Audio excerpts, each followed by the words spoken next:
Fala pessoal, sejam bem-vindos ao canal Oficina de Filosofia. O canal, vocês sabem, é parte do projeto Oficina de Filosofia, que tem aqui o canal com mais de 100 vídeos, um monte de playlist maneiro para vocês. Sigam aí as playlists, acompanhem as playlists que vale muito a pena. Tem o Instagram, @Oficina de Filosofia, então sigam a gente lá no Instagram. Todo dia tem postagem especial para quem está seguindo a gente, todo dia tem alguma coisa lá, siga a gente lá e acompanha lá todas as novidades do projeto, lá que você se inteira sobre todas as novidades do projeto. Sigam também, acompanhem aí o podcast Oficina de Filosofia, que está cada vez melhor, já tem 20 episódios, eu faço ele em parceria com o professor Emanuel Taboas. A gente discute muita coisa assim de vida, sociedade, política, tudo que diz respeito à nossa existência, a gente está discutindo lá e a conversa lá é franca, assim, sem papas na língua, sem filtro, a gente vai falando mesmo e vai fazendo ali o exercício de pensar e de colocar tudo em jogo. Acompanha a gente lá. Bom, eu estou aqui dando sequência à série que eu comecei no primeiro vídeo, né? Introduzi, falei o que ia ser mais ou menos, que é a coragem dos filósofos. Como eu disse para vocês, o que mais me chama a atenção na filosofia não é exatamente uma doutrina, um conceito, embora eu goste de algumas doutrinas e conceitos, filósofos e tal, mas o que mais me atrai, o que mais me encanta na filosofia é a coragem dessas pessoas de terem pensado o que pensaram, feito o que fizeram e colocado em público, né? Jogado na praça. Porque pensar é sempre um ato arriscado. Pensar não é confortável, não é cômodo, é um risco. Então, o primeiro episódio, o primeiro foi uma introdução, mas assim, o primeiro filósofo de quem eu quero falar, não é nem um filósofo, mas assim, um movimento filosófico. É o movimento filosófico dos primeiros filósofos do Ocidente, lá da Grécia Antiga, os chamados pré-socráticos, mas que eu gosto mais de chamar de físicos, porque eles pensaram a physis, essa força que faz com que as coisas venham a ser e permaneçam existindo, até que mergulhem de novo no abismo da inexistência. Então assim, o que faz, né? Physis às vezes se traduz por natureza, só que não é exatamente natureza, seria a força que faz com que as coisas que a gente chama de natureza fiquem por aí.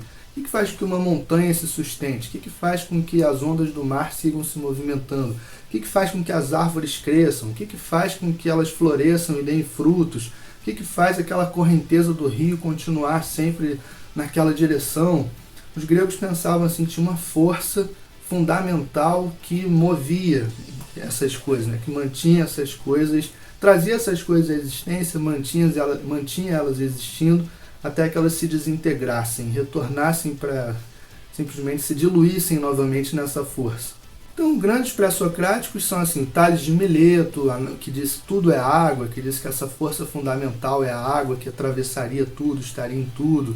O Anaximandro de Mileto, que diz que essa força fundamental é uma coisa um pouco mais abstrata, indeterminada. O Heráclito de Éfeso, grande pensador, que de obscuro não tem nada. A tradição chamou ele de obscuro, mas de obscuro ele não tem nada, pensava muito claramente, dizia coisas maravilhosas como: não se pode entrar no mesmo rio duas vezes porque você não é mais o mesmo, nem o rio é mais o mesmo, ou o caminho que sobe é o mesmo que desce. Isso não é obscuro não, é só a gente pensar direitinho. É um Parmênides de Eleia que diz que o ser é e o não ser não é, para você não ficar pensando que existe alguma coisa além do ser, além daquilo que existe. De vir projetando alguma coisa para além da existência, como se tivesse alguma coisa lá fora do mundo que pudesse resolver nossa vida. E diz, olha, não, só tem existência, tem que se virar com o que tem. E até mesmo Leucipo, Demócrito, que são caras que inventaram a teoria do átomo, a ideia de que a realidade é feita de partículas fundamentais, que depois foi recuperada muito tempo depois na modernidade, e na contemporaneidade se tornou a base disso que a gente chama de física contemporânea, né? A física quântica, tão badalada física quântica, é uma física de partículas. Então, tudo começou lá com os pré-socráticos.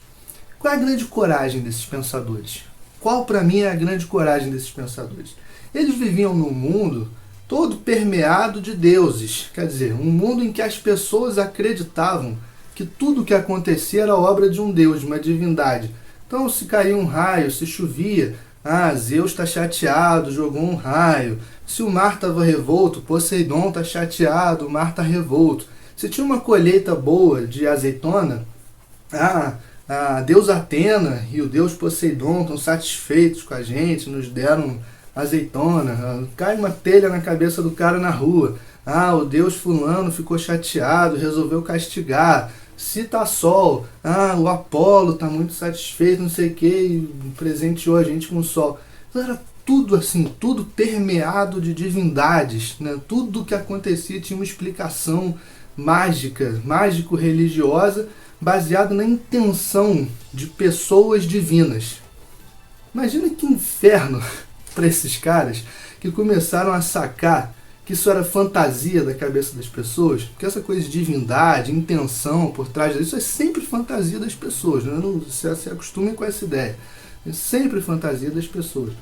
Imagina os primeiros caras que lá na Grécia Antiga começaram a sacar que não tem intenção nenhuma por trás do que acontece. Não está sol porque o Deus quer que faça sol, não está chovendo porque tem um Deus chateado com não sei o que. O raio não é irritação de Zeus. Se o mar está revolto, se está tranquilo, não interessa. Não tem ninguém por trás disso, com uma intenção por trás disso.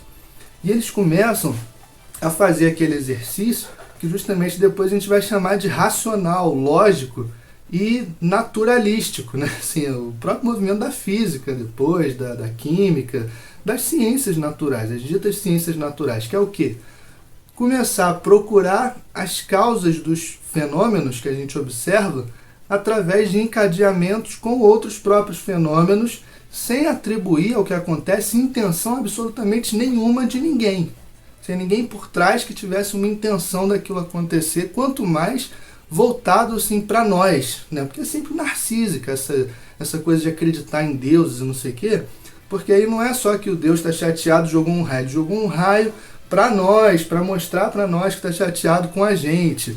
Não é porque a azeitona deu uma colheita boa, só porque a deusa está satisfeita com sei lá o que, ela está satisfeita com a gente, porque a gente cumpriu certas obrigações para com ela e não sei o que. Sempre remonta a gente. Esses caras começam a pensar um mundo, pela primeira vez no Ocidente, eles começam a pensar um mundo que é radicalmente indiferente à nossa existência. Um mundo que não tem intenção nenhuma para com a gente, nem de satisfazer a gente, nem de castigar a gente, um mundo que não exige nada da gente, um mundo que não dá nada pra gente. Na verdade, dá no sentido da gratuidade, das coisas que estão aí, dadas, né? Mas não que alguém tenha dado essas coisas para nós. E eles começam a fazer o seguinte exercício, parece muito simples, mas é muito interessante. Assim, o cara começa a observar, tá chovendo, não, então tem um raio. A explicação corrente é, Zeus está chateado, jogou um raio. O que esses caras começam a pensar? Olha, eu vejo que tem raio quando chove. Então o raio deve ter alguma coisa a ver com a chuva. Eu observo que chove quando o céu está nublado. Quando o céu está aberto com o sol, não tem nuvem. Então assim, raio tem a ver com chuva, tem a ver com nuvem, tem a ver com vento, o vento que traz a nuvem e não sei o que. O cara vai bolando uma cadeia de explicação causal em que uma causa natural remonta a outra causa natural e que no fim ele especula uma força fundamental que mantém esses processos fluindo, né? Que mantém esses processos existindo. Então o Heráclito vai dizer que é o fogo, o mundo é como um fogo sempre vivo, se apagando em medidas e se acendendo em medidas eternamente. Né? O Anaximandro, como eu falei, diz que é uma força que não se pode mensurar, que não se pode limitar, o grande ilimitado. O Tales vai dizer que é a água, como se tivesse água no fundo de tudo, assim como ele vê, né, aquele marzão. Ele observa que tem sangue circulando nas nossas veias, ele observa que tem a seiva circulando nas plantas, ele observa que chove, que cai água do céu, de certa forma. Então, mas sempre num movimento, prestem atenção nisso, um movimento racional no sentido de estabelecer uma ordem causal, né, lógica, dentro dos próprios processos, sem apelar para uma força do além e, principalmente, sem atribuir uma intenção aos processos naturais que remontem a nós, que queiram nos agradar ou que queiram nos desagradar.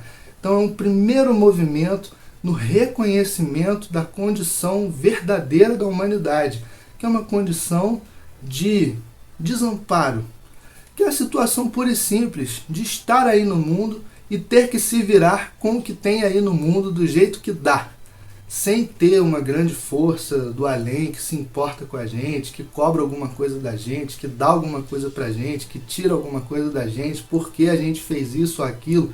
Isso emburrece a gente, isso estupidifica a gente.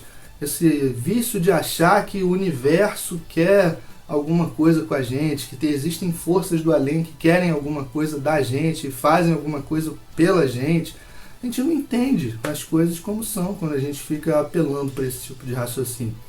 Então tá aí o primeiro episódio, a coragem dos filósofos, começando com os filósofos pré-socráticos. É um baita ato de coragem você viver num mundo todo permeado de deuses e dizer assim, gente, as coisas acontecem porque acontecem e nada tem a ver especialmente com a gente. Não somos especiais na ordem do universo. Tá gostando? Curte aí o vídeo, deixa comentário, manda para os seus amigos, para os seus familiares, para as pessoas que você conhece, compartilha é de graça, tá aí. Sigam lá as outras redes do projeto, Instagram, @Oficina de Filosofia, não deixa de seguir a gente lá e de mandar para os seus conhecidos. Lá você acompanha todas as novidades do projeto e ouçam também o podcast Oficina de Filosofia em todas as plataformas de áudio que você conhece e que você usa. Valeu, pessoal. Até a próxima.